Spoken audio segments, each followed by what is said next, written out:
Another sexual harassment scandal in the Illinois legislature, another head rolls. We talk about it next on Capitol View.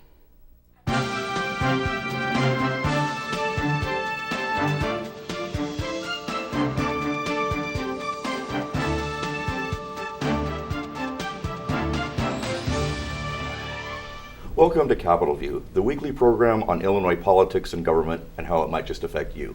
Joining me this week on Capitol View is Daisy Contreras, State House reporter for NPR Illinois. Welcome, Daisy. Thank you for having me today. And also Hannah Meisel, freelance State House reporter, most recently doing work for Capitol Facts. Welcome, Hannah. Glad to be here. Great. Let's get right to it. Another sexual harassment scandal has just broken as we're talking here just yesterday, involving one of the most powerful men in the Illinois legislature, that being Tim Mapes.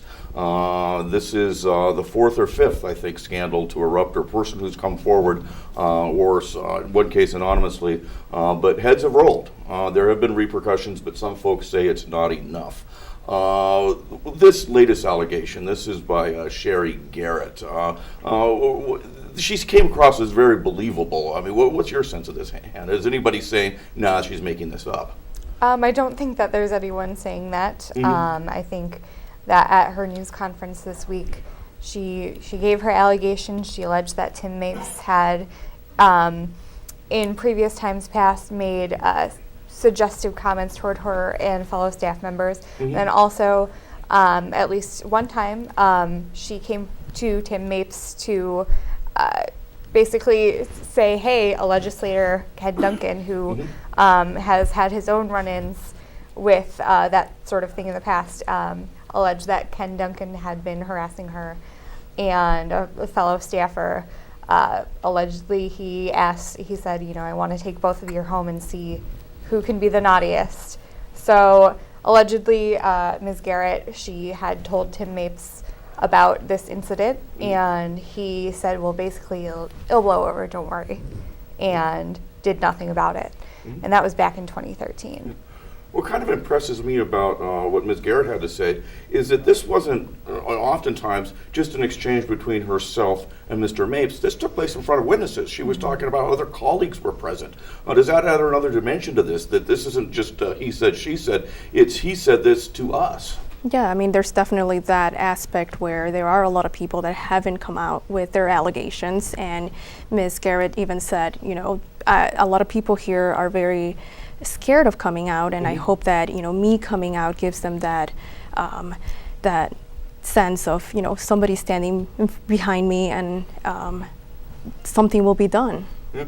The other thing that Ms. Garrett said is that she spoke out. She didn't just, you know, when Mr. Mapes responded in what seemed to be fairly inappropriate ways when she made inquiries on behalf of, in one case at least, a colleague who was being sexually harassed, and he was dismissive, she would say, no, you can't let this go. This is important. There was some remark, it's escaping me at this point in time, about something that was clearly inappropriate that was said was in a sexual vein, and she said, I can't believe you just said that, or something of that nature, and he just blew it off. I mean, can this occur? Can this sort of an atmosphere be in place without the knowledge of the speaker? Is he oblivious to this? I mean, that's what Ms. Garrett was saying, that, you know, she was not able to communicate these allegations to Speaker Madigan because she would have to go through Tim Mapes to make an appointment with the speaker. So she says, you know, there is no other way for the speaker to know of these things that are happening, and which is why she said this is one of the many reasons why I'm coming out with my story.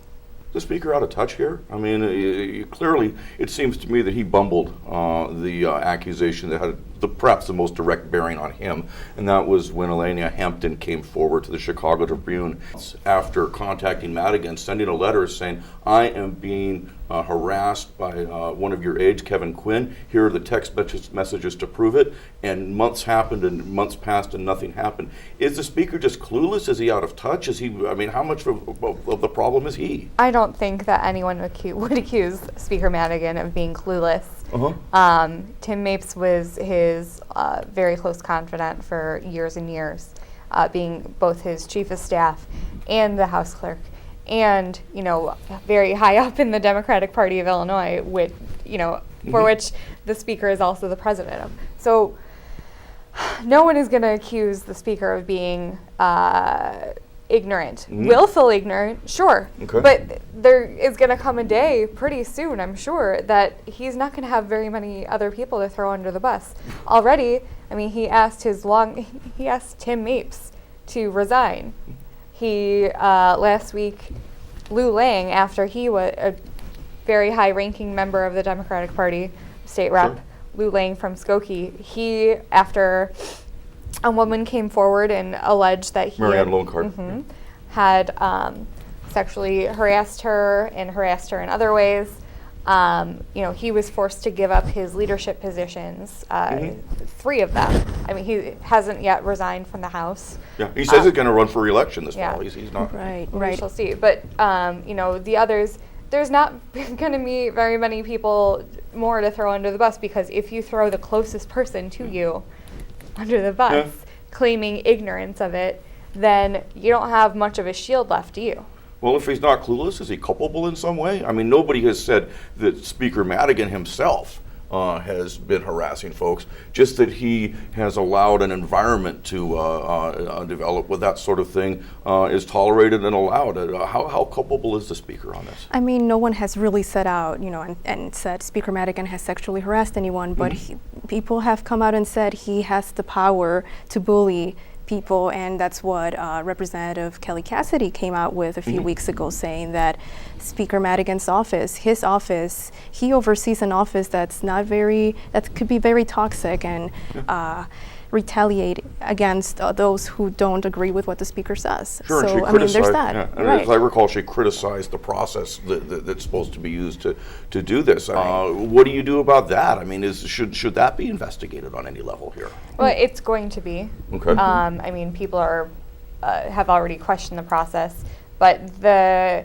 day of or the day after, I think the day after Kelly Cassidy came forward, the Speaker, I remember going to ask some women legislators who are on the sexual harassment task force, who are supposed to be addressing these issues. Right. I asked them what they're going to do.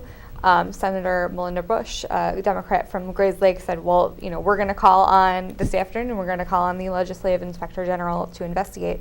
And then after I reported that, the Speaker beat her to the punch and said, I call on the Legislative Inspector General to investigate me in my office and this entire... And so people right away were like, well, you are the one who appointed this person, and, she...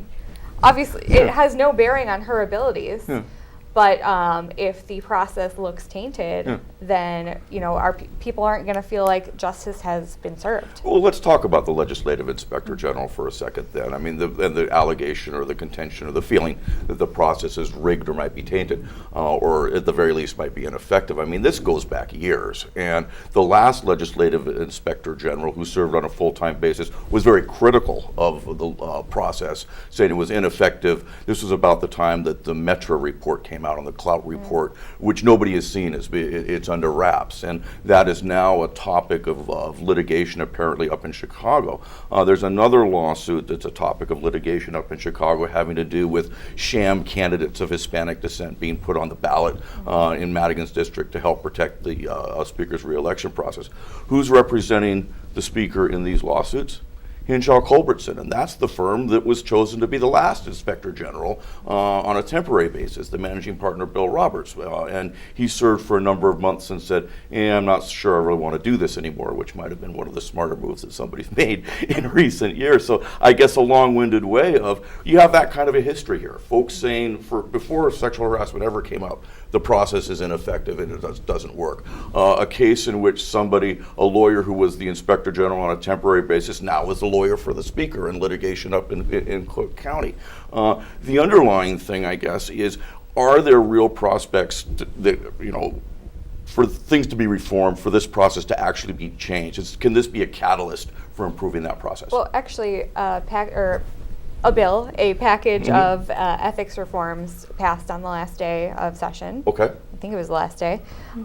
So in this bill, it changes the process in which the Legislative Inspector General is chosen. Okay.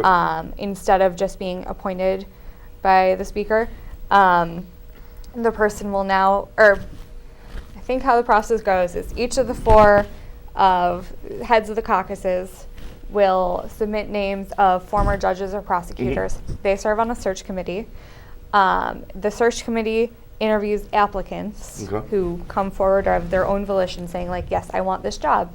It'll be a very tough job, but they're gonna want this job.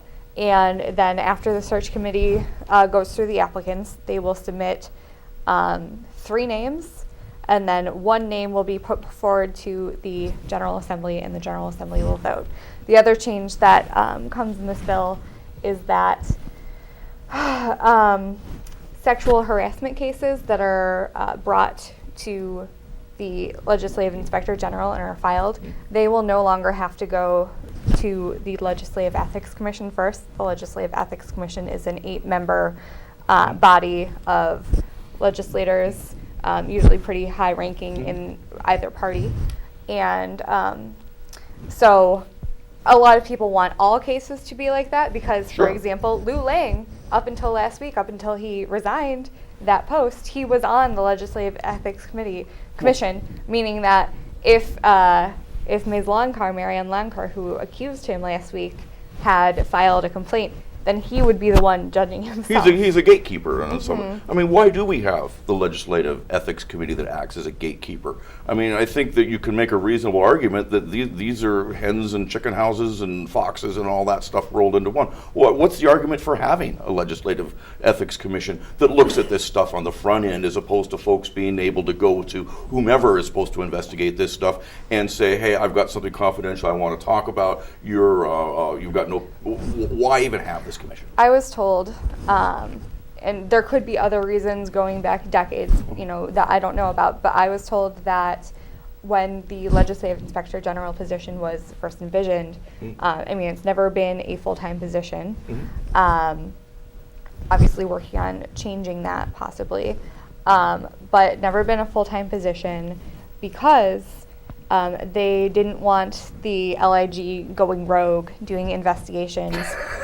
Yes, but also so they wouldn't do so many investigations to bump their salary because it was envisioned to be a part-time gig. Okay. So again, not defending this process. Oh no, I understand. No, I understand that. I mean, but you've also got folks like the Inspector General for the Comptroller, who handles virtually no cases and gets paid a fairly healthy salary and has enough time on his hands where he maintains his own law practice in addition to being an Inspector General. So I guess there's part-time, full-time arguments. Daisy, what do you think? I mean, in terms of there have been calls now for let's get a Robert Mueller sort of thing in here. Let's have an investigation czar to look into the issue of sexual harassment, bypass this whole Legislative Ethics Commission and the Inspector General, and let's get some sort of a special counsel or a special investigator. Like Hannah was saying earlier, this right now, the whole process in which the Legislative Inspector General gets chosen is not very, removed from the legislature. Right now, as it stands, like Hannah said, you have your 4 party leaders looking into who to hire, and allegedly it was Madigan's personal attorney who interviewed Julie Porter, the current Legislative Inspector General. So how do you have Porter in this awkward position, trying to investigate her own boss, basically? Right. Well, Madigan, not to interrupt, announces today in her press release, it's my intention to appoint somebody to investigate this. Who's going to believe that kind of an investigation from Madigan's hand-picked and investigator? And it's interesting, even Representative Lou Lang even called him the Inspector General last week. It's like, investigate me as well, investigate these allegations, the same way that Madigan has been going about it as well. So, lawmakers are calling for either an outside investigation, something completely removed from the legislature, or revamp this whole process of hiring an Legislative Inspector General. Well, one thing that came out yesterday, thanks to Ms. Garrett, was this allegation against former Representative Ken Duncan. And the response from some folks was, well, we dealt with that. That was something that was already been concluded and dealt with. but nobody, to my knowledge, had heard, hey, Ken Duncan said these sorts of things. I mean, it's important for folks to know how it was handled. In other words, here's what the allegation was, here's how we investigate it, here's our findings for good, bad, or ill. I mean, Ken, how much of a transparent process, you brought up transparency, Right. is the Duncan case an example of transparency? Well, no one knew about the Duncan Right. case, and Madigan covered his base and said, well, a few months ago we released a list of cases that we investigated or that we looked into. The summaries looked at 9 different misconduct complaints, and all of them were anonymous, and Sure. he says the Duncan case is one of them. But nobody had any idea it was Duncan. Yeah.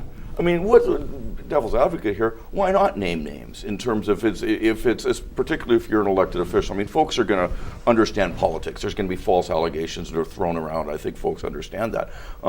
In a case like this, though, where I mean, frankly, Sherry Garrett came across as extremely credible. Presumably, there would have been another witness there because he said it to more folks. I mean, could we go back and retrospectively, let's open that up and see exactly what was done with regard to the Duncan case. Has anybody contemplated that? Might that be a good idea?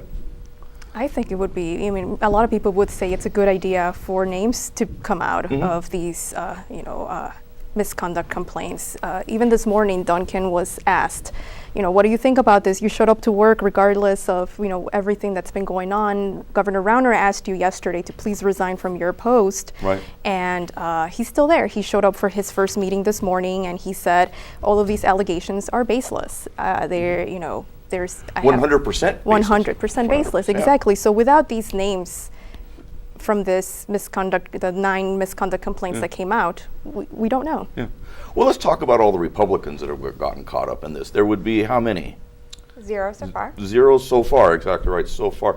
Is this just, what might explain that? Is this just a question of the odds? There are a lot more Democrats in the General Assembly than there are Republicans, or might there be any other explanation? I mean, I think that that's a fair point. There are going to be a lot more Democrats who had the opportunity because there are just more of them. Mm-hmm. I mean, there's also the factor that the Democratic Party,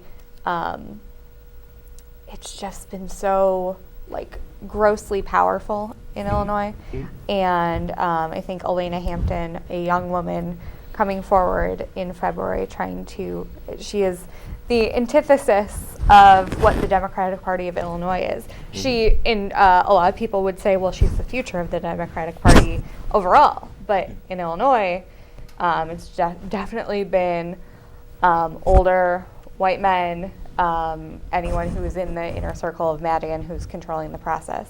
Mm-hmm. Anyway, I am sure that there are stories that stem from Republican legislators or Republican staffers. Sure. It just hasn't happened yet. Okay, right. And in terms of politics here, I hate to ask this question, but I will. The allegations against Lou Lang occurred one day after the ERA was passed, and Lou Lang was a big proponent of that. There was a picture of him that's a nice picture of him hugging Barbara Flynn Curry. They've been battling this for so many years. Was the ERA passage pure? I mean, did they do that because out of the goodness of their heart, because they really believed it, or was there a political aspect to this? We've got a Me Too thing going on now. Maybe this would be a good thing to get through the legislature. I think it was purely coincidental. I mean, it's Okay. a movement, a national movement, ERA, to get states to ratify this. And, it just happens that the Me Too movement is also happening at the same time. So, a lot of people will say, a lot of the legislators were driven by political views and personal views when it came down to their votes. But did it have anything to do with the Lou Lang allegations? I probably wouldn't. Well, I mean, much more on the that. climate here, Yeah, not just yeah. that specifically. Go ahead. I'm sorry. I mean, the ERA had in what was it, April when the Senate passed it. Then there was momentum. But I had asked around a lot during the last few days of session. People were like, I don't know if we're going to be able to get it done. And then 6 p.m., I think, day before end of session, all of a sudden Lou Lang is calling his bill. I am not so sure that that's a coincidence. But I do think that it passed independent of his allegations that were going to There's no come out. asterisk next to it. No, Yeah. I mean, like, it passed. Yeah.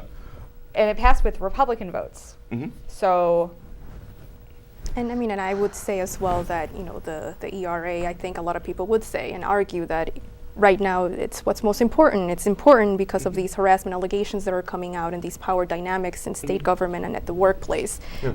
And say that's why the ERA is important. and a lot of people say, and I myself included, that, you don't have policy without politics.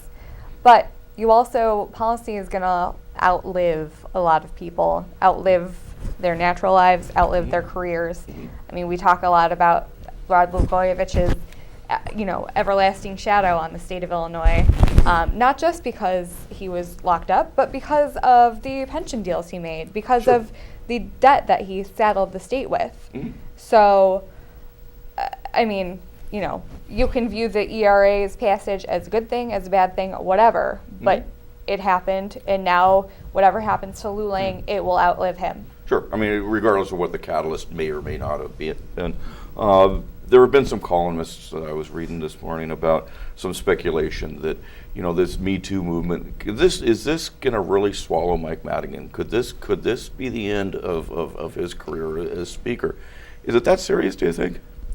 I do think that if more allegations come out during the summer, I think that if anything more disturbing comes out about how he directed others, including Tim Mapes, to bully members or staffers, anything like that, I do think that it could harbor the end. But as we sit here in early June, I don't think that it'll happen. Will the speaker resign in disgrace? I think that it's going to have to be, he's going to have to wait and see what happens after the election. Okay. And I think that's going to determine the outcome more. Like, I feel like Lisa Madigan must wake up every single day and being like, I am more and more grateful every single day that I decided to say I wasn't going to run again back in September. So Sure. October was when this whole Me Too movement, Yeah. really got going Yeah. after the New York Times' investigation of Harvey Weinstein. Mhm. And so I think that, yes, the speaker's interest has always been power, absolute power, but I think that depending on the way the election might go, he might just say, I'm out, whatever. Really? Well, And I'll add to Maybe. that. Yeah. A big maybe. a big maybe. And I'll add to that, and Rauner has made sure to have make Madigan a household name. So if Right. you did not know who Madigan was before the campaign began, now you know who he is. And with this whole Me Too movement and the sexual allegations within the Democratic Party, now you know for sure who Madigan is. So, yeah. Do you think it resonates with voters / the public at large? I had somebody asking me today, these seem like kind of intemperate remarks, for lack of a better word. I mean, you get fired over saying, well, they're clearly inappropriate things. Is this going to make a difference at the polls? Are there going to be folks who are going to say these are just infights with the legislature that I don't really need to be concerned about, or is this going to be a larger thing for voters to think about? It's tough to say. I think that if the Rauner campaign chooses to make it a really big issue, And so far he hasn't, so far. So far. Yeah.